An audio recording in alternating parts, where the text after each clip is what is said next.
Good morning students. Today we will do next topic kinetic and thermodynamic stability. So अगर आपको ये question आता है कि डिफरेंस बताओ थर्मोडायनामिक और काइनेटिक स्टेबिलिटी में, ठीक है। वैसे तो आपको आपने लास्ट वीडियो में थोड़ा सा पढ़ा है ना, कि थर्मोडायनामिक स्टेबिलिटी हम किसको बोलते हैं, जिसमें हम टर्म्स यूज़ करते हैं स्टेबल एंड अनस्टेबल, क्लियर। और काइनेटिक टर्म्स कौन सी होती हैं हमारे पास, लेबाइल एंड इनर्ट, ठीक है। लेकिन इसमें सबसे इम्पॉर्टेंट चीज़ क्या है बेटा, कि इसका मतलब ये नहीं है कि थर्मोडायनामिक जो कंपाउंड स्टेबल होगा तो वो काइनेटिकली इनर्ट भी होगा। आप इनर्ट और लेबाइल का मतलब समझते हो, जैसे कोई रिएक्शन नहीं हो सकती तो इसका मतलब वो कॉम्प्लेक्स क्या है, इनर्ट, ठीक है। या हम उसको काफ़ी देर तक स्टोर करके रख सकते हैं तो इसका मतलब वो कॉम्प्लेक्स क्या है, इनर्ट। और लेबाइल मीन्स अगर कोई रिएक्शन बहुत फास्ट है तो इसका मतलब वो क्या है, लेबाइल, ठीक है। लेकिन इसका मतलब ये नहीं है कि जो कॉम्प्लेक्स स्टेबल होगा वो इनर्ट भी होगा और जो अनस्टेबल है वो लेबाइल भी होगा। These two terms are not related with each other. So इसको मैं एग्जाम्पल से एक्सप्लेन करती हूँ आपको, ठीक है।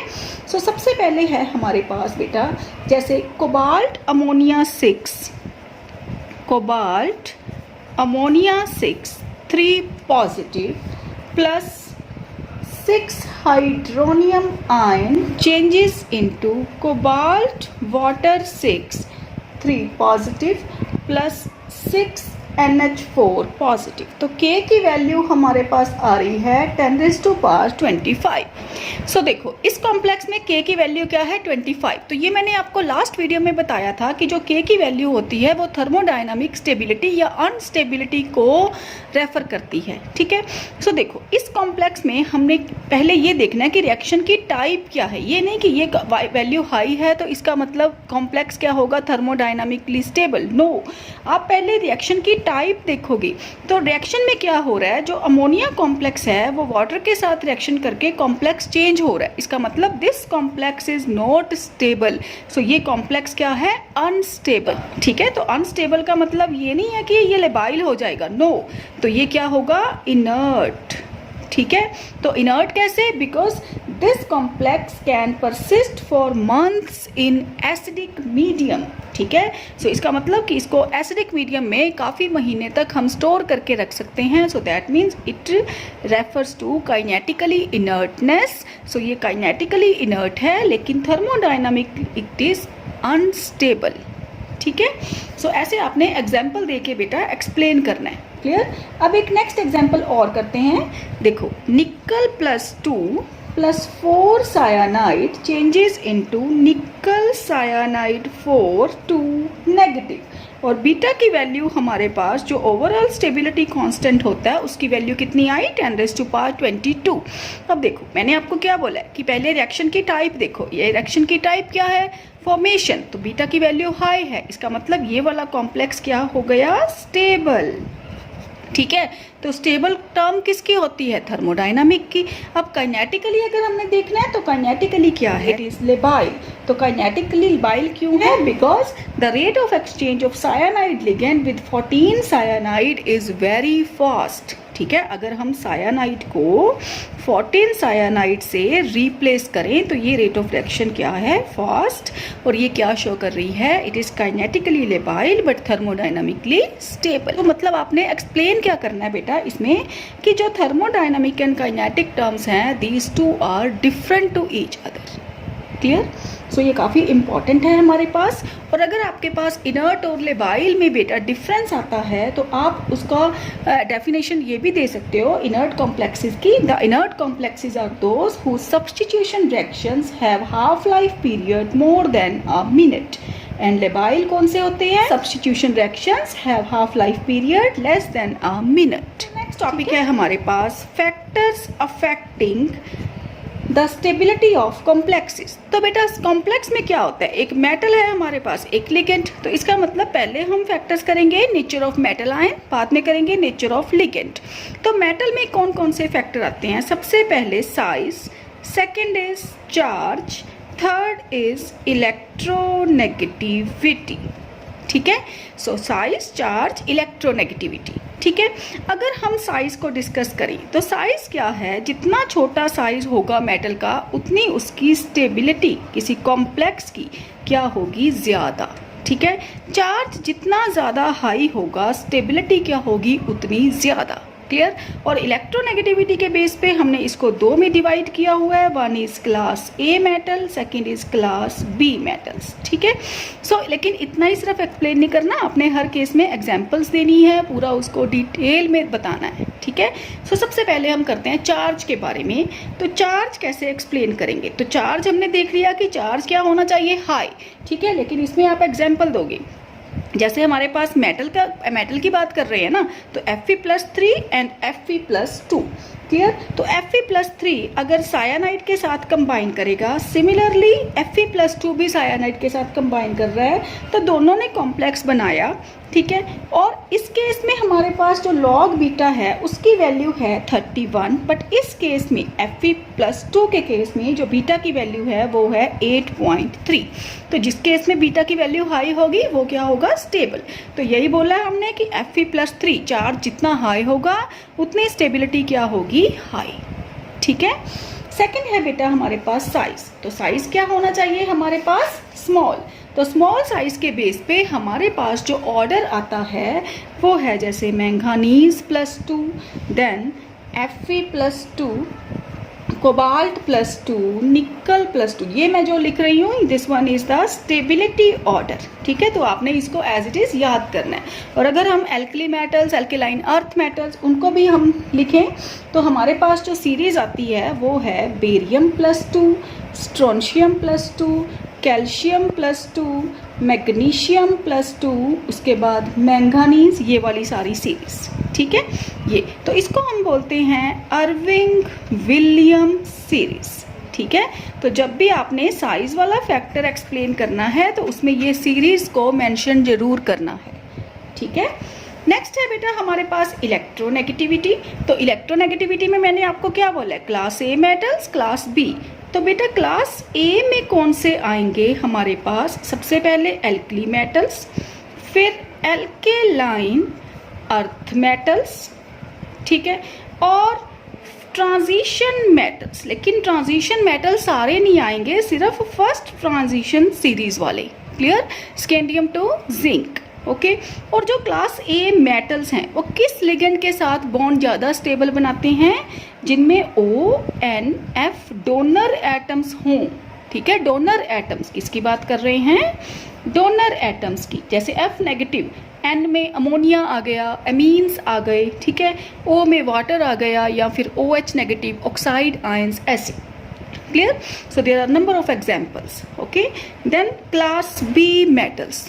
तो क्लास बी में हमारे पास बेटा कौन से आते हैं, क्लास बी में हमारे पास हैवी मेटल्स हैं, और वो किन के साथ बॉन्ड बनाएंगे, कौन से लिगेंड के साथ, जिनमें phosphorus, sulphur, arsenic, phosphorus, sulphur, arsenic, bromine, iodine ligands होंगे। और कौन सी मेटल्स होंगी, हैवी मेटल्स, ठीक है। सो ये था हमारे पास। और ये मेनली कौन सा बॉन्ड बना सकते हैं, पाई बॉन्ड, ये वाले लिगेंड्स, ठीक है। ज़रूरी नहीं है कि सारे बनाएंगे, लेकिन ये पाई बॉन्ड की फॉर्मेशन भी देते हैं, ओके। सो ये था बेटा हमारे पास फैक्टर्स जो हमारे हैं मेटल के, ठीक है। डिस्कस करेंगे लिगेंड के फैक्टर। लिगेंड के फैक्टर में हमारे पास है first factor same, size and charge of ligand. तो साइज क्या होना चाहिए, स्मॉल, चार्ज क्या होना चाहिए, हाई, ठीक है। सो जैसे हमारे पास है ऑक्साइड आयन और ऑक्साइड सल्फाइड, ये सेम ग्रुप को बिलोंग कर रहे हैं ना, तो ऑक्साइड है जो वो स्टेबल कॉम्प्लेक्स बनाएगा एज कंपेयर टू सल्फाइड, ठीक है। सिमिलरली अगर हम हैलोजेंस में से देखें, F negative, Cl negative, Br negative, I negative, तो F नेगेटिव है जो उसका साइज क्या होता है, small as compare to Cl negative. So F negative है जो वो स्टेबल कॉम्प्लेक्स बनाएगा as compare to Cl negative, ठीक है। तो इसकी जो स्टेबिलिटी है वो क्या होगी, हाई, ओके। सो ये है हमारे पास size and charge. Okay. Next है बेटा फैक्टर सेकंड, बेसिक स्ट्रेंथ। तो बेसिक स्ट्रेंथ इसका मतलब क्या है, आपको पता है कि जो लिगेंड है उसका काम क्या होता है।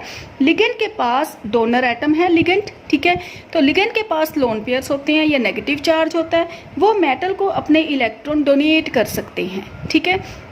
सो इसका मतलब क्या हुआ कि लिगेंड की बेसिक स्ट्रेंथ, इसको क्या बोलते हैं हम, इलेक्ट्रॉन डोनेट करने मतलब उसकी बेसिक स्ट्रेंथ। तो जितनी ज़्यादा उसकी बेसिक स्ट्रेंथ हाई होगी बेटा, उतनी उसकी कॉम्प्लेक्स की स्टेबिलिटी क्या होगी, हाई, ठीक है।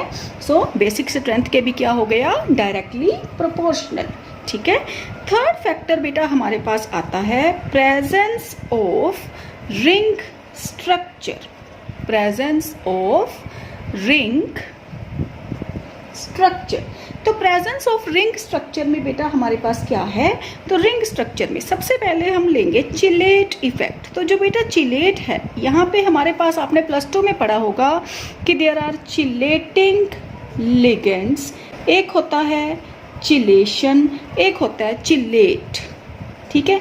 ये टर्म्स हैं, जैसे कोई मोनोडेंटेट लिगेंड को छोड़कर, मोनोडेंटेट नहीं कंसीडर करने, सिर्फ कौन से कंसीडर करने हैं, पॉलीडेंटेट, मतलब बाईडेंटेट, ट्राई, टेट्रा, पेंटा, जो भी ले लो, क्लियर। सो जितने भी हमारे पास पॉलीडेंटेट लिगेंड्स होंगे, तो पॉलीडेंटेट लिगेंड जो हैं वो क्या बनाते हैं, उनको हम बोलते हैं चिलेटिंग लिगेंड्स, और वो जो कॉम्प्लेक्स फॉर्मेशन देते हैं उसको हम बोलते हैं chelate, and the process is known as chelation, okay.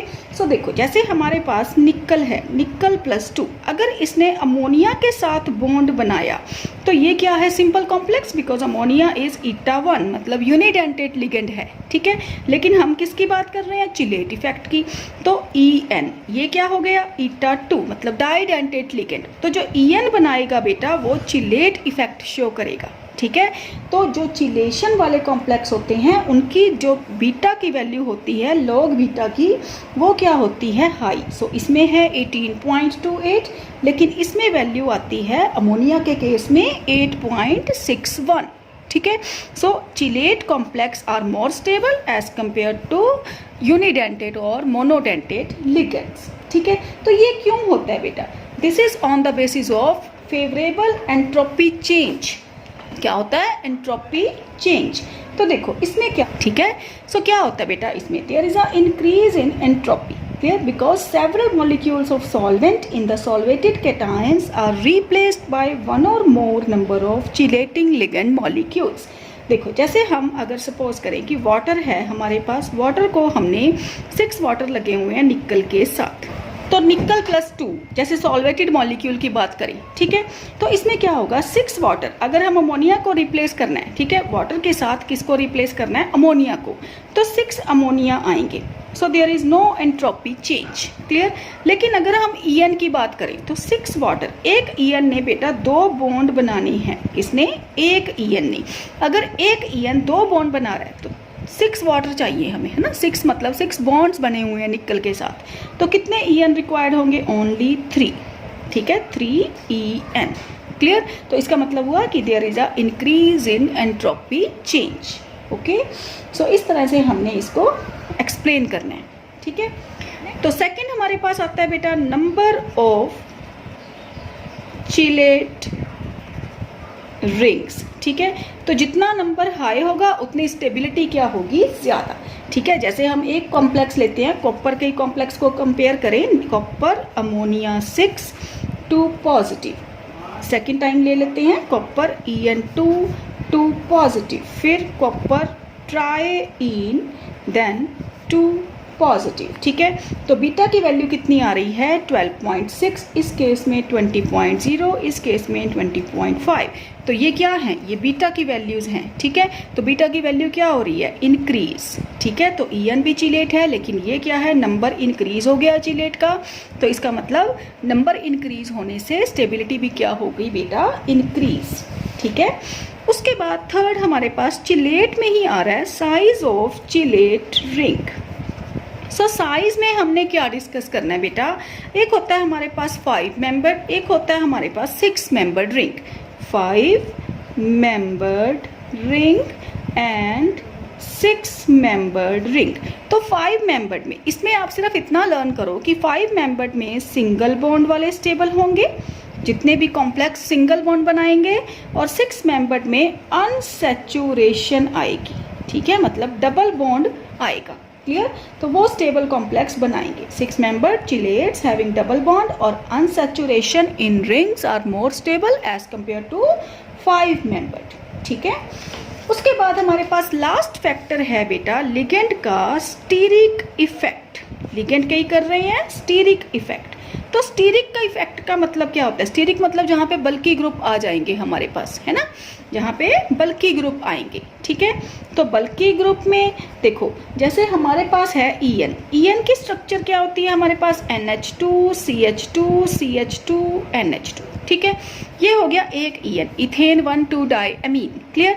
अगर मैं इन हाइड्रोजन्स को रिप्लेस कर दूं with methyl group, then what will happen? इसको हम क्या बोलेंगे कि एज कंपेयर टू ईएन, जो टेट्रामिथाइल वाला है वो क्या हो गया? स्टीरिक हिंड्रेंस क्रिएट करेगा, वो बल्कि है। ठीक है, so this will form less stable complex as compare to this. इसकी स्टेबिलिटी क्या होगी? ज़्यादा as compare to this. Clear? For example ले सकते हो आप इसमें, जैसे हमारे पास है 8 हाइड्रोक्सी क्विनोलिन। ठीक है, और एक तरफ हमने इसकी सब्स्टिट्यूशन कर दी, जैसे 2 मिथाइल 8 हाइड्रोक्सी क्विनोलिन। तो इन दोनों में क्या डिफरेंस है? यहाँ पे क्या लग गया? सब्स्टिट्यूएंट। तो ये चेन बन गई, तो ये क्या है? बल्कि हो गया। ठीक है, इससे इसकी स्टेबिलिटी क्या हो गई? कम। और ये वाला कॉम्प्लेक्स क्या बनाएगा? ज़्यादा स्टेबल कॉम्प्लेक्स। ठीक है, सो सारे फैक्टर्स हमने कर लिए। These are the factors which effect on the stability of the complex. Okay बेटा, सो इसको अच्छे से करो बच्चे, और आप साथ साथ नोट्स प्रिपेयर करो। ठीक है, जैसे मैं हर वीडियो में आपको बोलती हूँ कि नोट्स बनाओ बेटा। ठीक है।